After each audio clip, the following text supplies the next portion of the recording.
Alright, we shift from vampires to the supernatural in Peter Jackson's next big epic, The Lovely Bones, based on the best-selling book.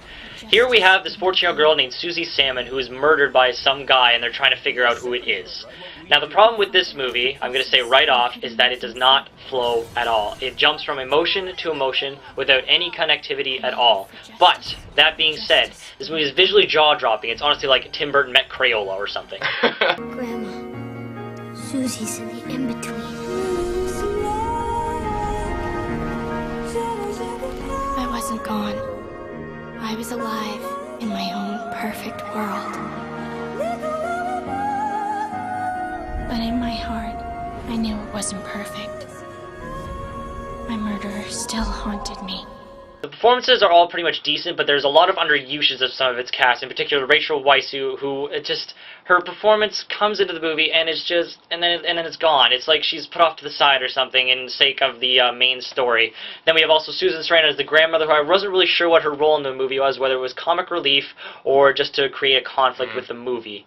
This movie really struggles to decide what it wants to be, but it's by no means a bad movie. This is on many critics' worst films of the year list, and it is not even close to that. It has some great ambition, and it's no doubt trying to adapt the book faithfully, but it plays the book way too safe. The book I have heard, I have not read it personally, the book I have heard goes very dark into some very dark places, and this movie simply doesn't do enough to give it that visceral, disturbing edge that it needs to be a successful movie. Peter Jackson has some great chop striking, including some vicious close-ups of fingernails in particular, in most of the scenes that are very, very creepy indeed.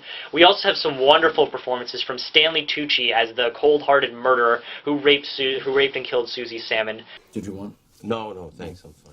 But if you could just think back, I mean, she was wearing a blue jacket, yellow corduroys, similar clothes to these.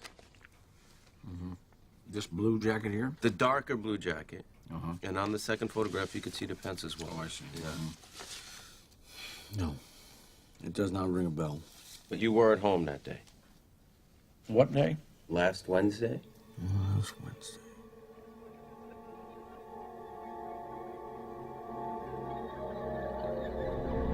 The Lovely Bones is by no means a bad movie, but it's just, it doesn't connect properly with me. It just did not have that disturbing connection for me to feel more than a little bit of sympathy for the characters. I'm expecting a lot more from Peter Jackson, and hopefully you are too.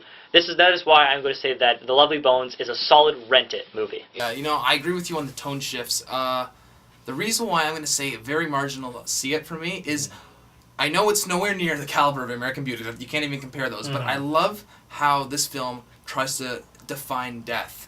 With the CGI that you were saying that was really good, I thought that kind of enhanced. This girl has been raped and murdered, and that is dark in itself. You can't even. And Peter Jackson should have definitely noted that. But the film is.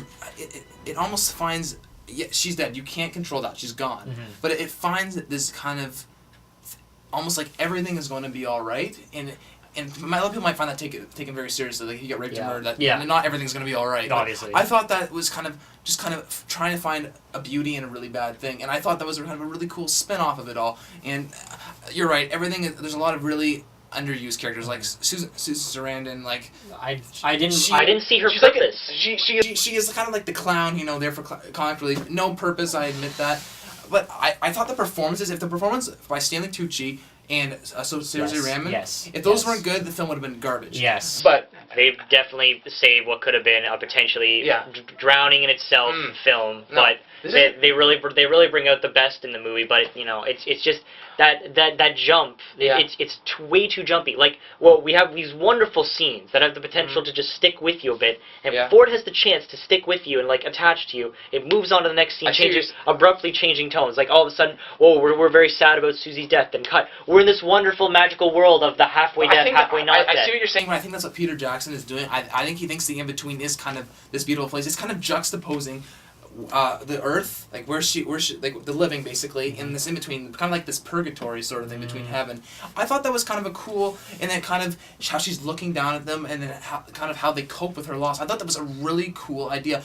Yes, it has tone problems, but I think that's kind of inadvertently what he was trying to do. It was kind of trying to say that okay, these people are really sad, but Susie Salmon, she's doing okay, and I thought it's kind of like they've gone to a better place sort of thing, and maybe that's what he's trying to say here. I thought that was kind of cool. Oh, Well, It's almost like he reinterpreted every chapter of the book, and the next chapter is a completely different emotion.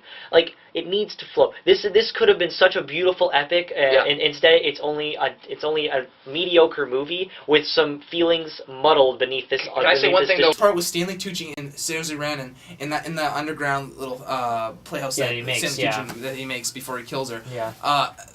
That conversation they had was it was so well acted. I was shivering. It was very good. And then when Stanley Tucci pretty much credit for that, yeah. And when you know when stuff goes down and she's about to get killed, there's this terrible transition from her. I thought she escaped, but she doesn't. I was really confused for a second. I was like, what just happened? I understood that. She kept this distance too much she from was me. imagining that she escaped, and I totally got that right away because I knew she like you know going into the movie that Yeah, I she is guess. murdered, right? And so it's really cool. She runs past the person who can see death, and you know she just. It felt like a weird transition for me. Yeah. I think it's what you were complaining about. He doesn't take enough risks, which I can see what you're saying. I thought they could have not showed obviously what happens, but kind of implied it a bit. Like Yeah. it just like you're just like, what just happened? All in all, it's just this movie has a great audience number, and no doubt has the potential to make a lot of money. Yeah, But just it's gonna personally. sell. Personally, from my standpoint, it needed more, and it needed to flow better for this to be like a really moving epic Okay, type of we're movie. very close. I'm just slightly there with it. All right, cool. Hi, this is Georgia. This is Barry Egan. So what do you do, Barry? I have my own business. We have a non-breakable handle. Let me demonstrate for you. You're married, aren't you? No. Barry, that's your sister. There's this friend of mine from work, and I want you to meet her. This is Lena. Hi. Hi.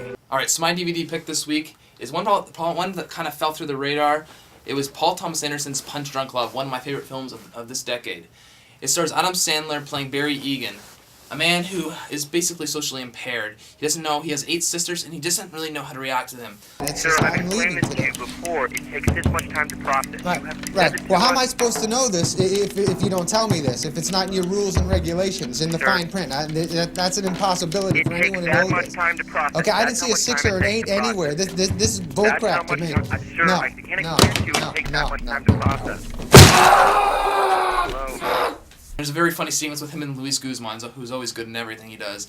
When he kind of does this Charlie Chaplin dance, and it's a very, very good moment of comic relief because you don't get a lot of it in this film.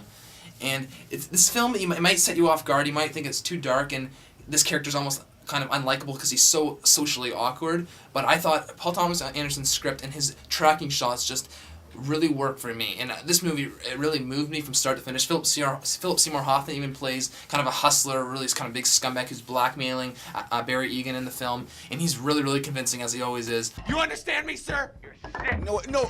Shut up! Shut the You have no right to take people Shut to trial. up! Will you shut up? Shut up! Shut up! Shut up! Now! Are you threatening me, Dick? Why don't You go yourself. Oh.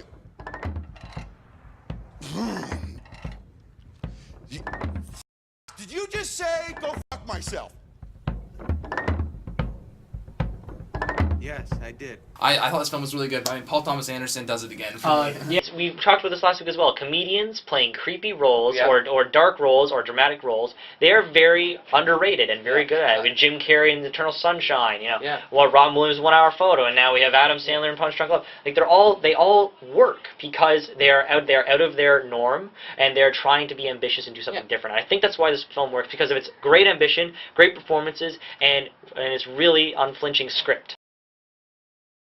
But my DVD pick for this week is a movie called Let the Right One In. This is a Swedish horror film with a very different twist on it. Basically, we have this young kid who's being bullied at school, and he finds refuge in this girl who seems to be hanging around outside his place, and he wants to get to know her because he obviously has a little boy crush on her.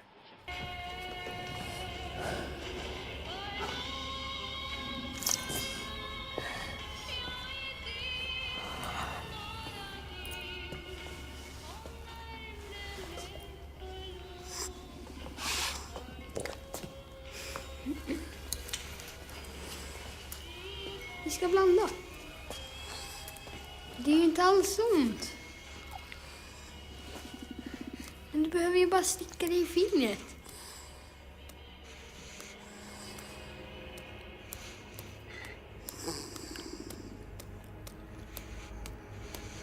This is a very real and authentic, really strange, like, romance among kids. And it's very strange how it manages to balance all of this out.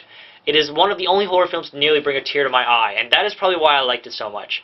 But in addition to all of the dramatics that are happening, we also have some great slasher moments that are not of the slasher stature that we are used to here in North America, but of really visceral and disturbing nature. This movie really, it's something different, it's something offbeat, and the foreign language thing did not bother me at all. I was absolutely astonished by this movie, and I fell completely in love with this movie. You should go out right now and find Let the Right One In as a really authentic, awesome horror movie. If we were reviewing it on the show, I would say see it. I still like the movie. Yeah. I'm just saying, I don't think it's a masterpiece, but by any means, but I do like the movie. But I think it's up there with some of the best foreign films Yeah. that I've seen. Now, granted, I haven't seen many, but like of the ones that I have seen that are very good, this is a cut above the very I will good. say it's a big cut above Twilight. There's no debate about that. No debate about that at all. Yeah. Yeah.